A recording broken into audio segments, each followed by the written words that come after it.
June 2026, the mayor of a major American city signs an official government proclamation declaring an entire day in honor of an Indian artist, Diljit Dosanjh Day. Imagine walking onto America's biggest late night show, The Tonight Show starring Jimmy Fallon.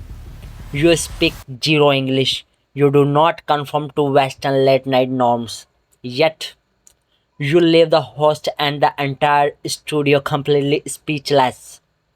Most people look at this and see a historic culture milestone for a Punjabi singer.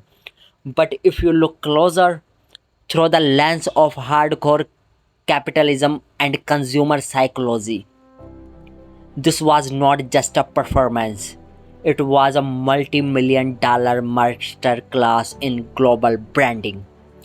How did an artist performing entirely in his native language force the cutthroat Western entertainment industry to bend to his rules? Let's pull back the curtain on the ultimate business strategy behind the global takeover of Diljit Dosanjh. For decades, the international music industry operated on a rigid, unwritten rule. To conquer the West, you had to look Western, dress Western, and sing in English. The industry forced global artists into the same generic, mass produced box. Conformity was the price of admission. But Diljit broke the box completely. When he stepped onto the global stage, he refused to compromise a single element of his identity.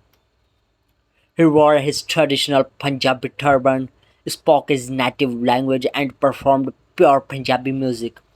In marketing terms, this is a textbook execution of a differentiation strategy.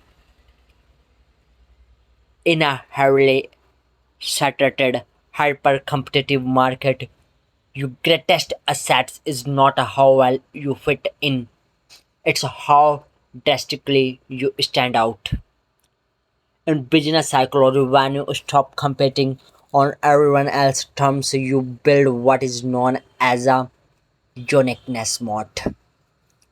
By refusing to copy Western pop templates, Diljit ceases to be a substitute for any existing artist. He created an entirely new category where he's the sole monopoly, and the foundation law of capitalism dictates when an asset is incredibly rare, its economy value skyrockets. People don't purchase a Rolex simply to track time. They buy it to invest in specific identity and status. Similarly, when a global audience buy a ticket to Diljit's show, they are not just purchasing a music concert, they are buying premium access to their roots, their culture, and their collective pride. Identity is the most expensive and lucrative product in modern consumerism. This emotional leverage translates into staggering stadium economics. Diljit is not touring local theaters, he is selling out massive North American arenas like the Crypto.com Arena and the Rogers Center. Back to back. This sheer ticking power places his business model in the exact same league as global touring giants like Taylor Swift and Coldplay. He has mastered the rule of artificial scarcity.